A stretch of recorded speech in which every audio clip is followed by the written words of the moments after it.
is that we have added new cave biomes, and one of them is the Lush Caves.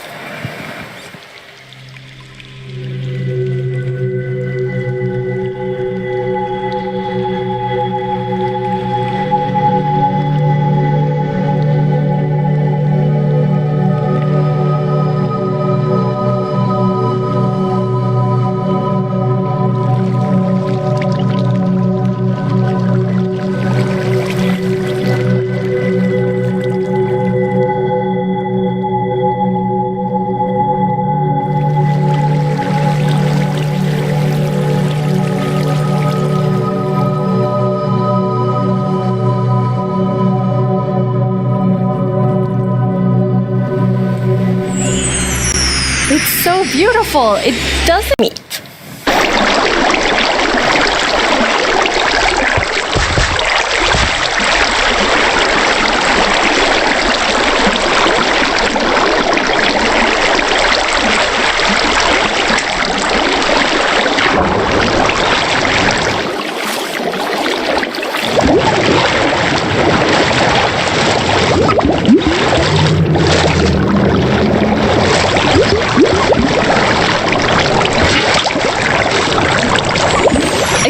I feel like there's only one sound I can make after seeing that, which is like your bucket and take them with you. So maybe you build like a pretty aquarium for them in your base, or maybe you bring them to your ocean adventure.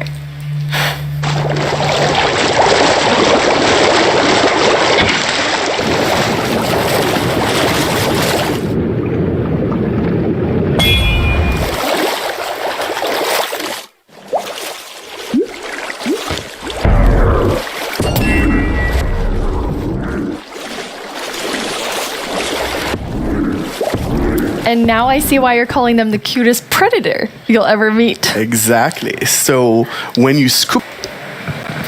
Yeah, so as you can see here, I mean, this is drastically different to what caves used to look like. And there's definitely still the old style of caves, but we wanted to make sure that there was much more variety in the sort of caves, and the shapes and the sizes you could get. And even here, you can see that there's some water underground. Yes, so we actually added something we call local water levels. So in one cave you might find like a cave lake, and another cave might not have that one. And this also means that we get naturally generated waterfalls, which is so pretty. And it also kind of gives like new ways to traverse the underground. You can actually go cave rafting. Yeah, so you'll see in a bit that our player here will actually use a boat to raft. And that is just such an exciting opportunity to be able to traverse the caves in a very different way than you used to. Yeah, we were playtesting, and then one of the devs like, look at this, it's so fun, and all of us just started to go with the boat on the waterfall. It was a lot of fun. So another thing to note here is that you could see that a lot of the ores were actually glowing. This is just for preview purposes. Ores aren't going to glow now. It's just that the caves tend to be quite dark, and we want to make sure that players can see the shapes of the cave. And whenever I think about the idea of a cave update, the image of stalagmites and stalactites comes into my head. But adding these are pretty difficult. You know, it's a very unique shape that Minecraft isn't really accustomed to, but I think the way that the artist put it into Minecraft works quite well.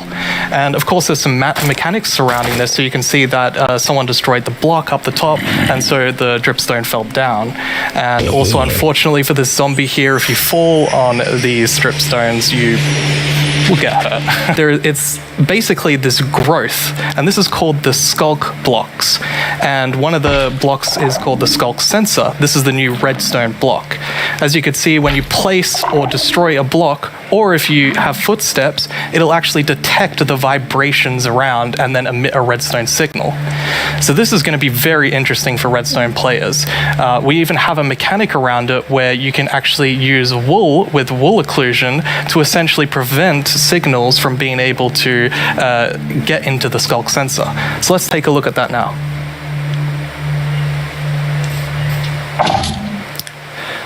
And as you can see here, I walked next to the Sculk sensor, and it's actually kind of doing an infinite loop where the piston is causing a vibration, and then it's activating the Sculk sensor and going over and over again.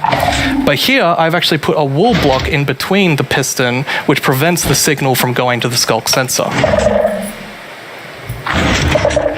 This can allow you to even do sort of directional Sculk sensors where you can put wall blocks on each side and only allow it to detect vibrations in front of it. And vibrations can be so many different things. You know, it can be a snowball hit, it could be an arrow, it could be footsteps, it could be blocks, anything. So cool. Yeah. And another thing, we had a bit of a happy accident with this because we realized that we get wireless redstone thanks to the Sculk sensor. Yes. So, and we didn't even plan to add it, but then when we started playtesting, we're like, wait, we got wireless redstone, and that's so exciting. And well, you can just build so many cool things with that. It's gonna be exciting to see what the community will build. Yeah.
What did we just see? It's a very different mob. I'm really excited for this because not only is it trying to be scary, it's, you know... Also really, really terrifying. How did you decide? Goats. They're both mischievous and adorable at the same time. As you can see, they live on the mountains, and if you aren't careful, they might knock you off. They also have excellent jumping skills. We'll also get better mountain generation with spectacular and more dramatic mountains with height-dependent generation. That means things like tree lines and mountaintops that will be more challenging with lots of snow and ice. And speaking of snow, yes, it will be snowier.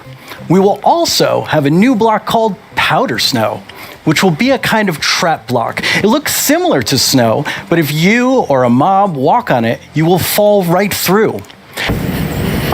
So over the summer, everyone at Mojang Studios was given tomato seeds to try and grow a tomato plant at home. So I thought that was kind of the perfect inspiration to go make a crop. So you can interact, you can place the seeds, use the crops. See, they're kind of growing. We got a couple of them getting to the flower stage. Got a few now that I can actually go pick. So in this case, I've made them work like the sweet berry bush, where you can just right-click on them. But I think tomatoes taste disgusting, so I thought it was better to make them as something you can throw. So Quinn and I had some fun. We were throwing them around. It's harmless, or sort of harmless. Yes, totally harmless. Yeah. You knocked me in the lava. It was mostly by accident. But tomatoes will actually rot on the vine as well, and if they rot for too long, you get a little rotten tomato monster that can spawn from it. So I'm gonna fight him off here. But yeah, he throws rotten tomatoes. They don't fly as far as a regular tomato, but they knock you back a lot more. But kind of based off all this stuff, I think tomatoes maybe aren't the best idea. So I'm going to get rid of all my plants and never grow them again. Yeah, I agree with you. The desert, and then we found this mysterious golden skull and also an equally mysterious pedestal in the middle of the desert. So we decided to place our golden skull over there and see what happened. And yes, we have a mountain that is hollow, and as the brave warriors that we are, we went exploring, and obviously we found some creepy monsters inside. Luckily, we have our trusty custom sword to fight them off. I'm not sure if we even Yeah, I'm pretty sure they knew this when they asked me to run through it, but I'm pretty awful at parkour. So it took a few tries to get a clean run through. But at the beginning here, it's a pretty typical sort of parkour map of running and jumping, but we definitely have some twists up ahead. And here's kind of the first one of, even I know I can't make that jump. So let's see what's in the chest. And we got a Sliminator. So I'm pretty sure you know what to do here. So now, hopefully, I will jump and be able to clear this gap. And please, yes. Make it up. So to get teleported to the next section, kind of make it along and see what next obstacle we have. So now I know the chests have useful things in them. So we got a Blockinator, and we'll throw that across and get a little platform. Now I can make this jump. Even I can make that jump. And we got the hot dog, or the cyber dog, and float up, but it poisoned me, so I needed to use the antidote to rescue me there. Make it across and get through here. Now we got a wall in the way, so let's see what tool we have to get through the wall. This one, and insta presto, and get through here. Keep going along. And this should be our last obstacle here. But I can see the teleport pad, but I can't quite get to it. But that shaft up above looks promising, along with the ladder. So let's go up and see what we get here. Fall down. And block breaks. I can get to the teleporter. And Fanny's already there. You made of it. course. Yeah, finally. Wow, that's...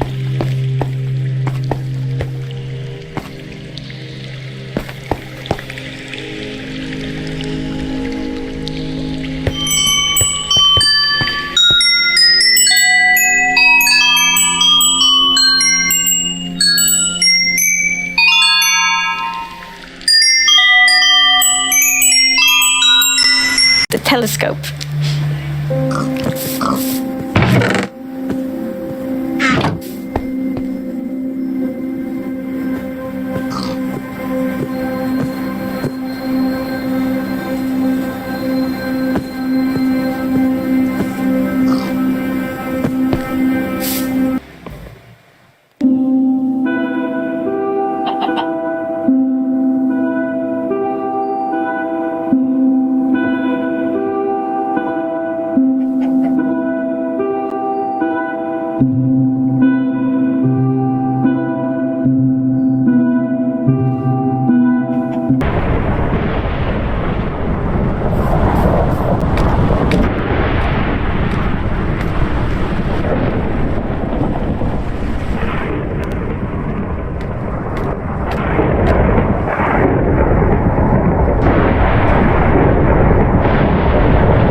Helpful, and it's the bundles.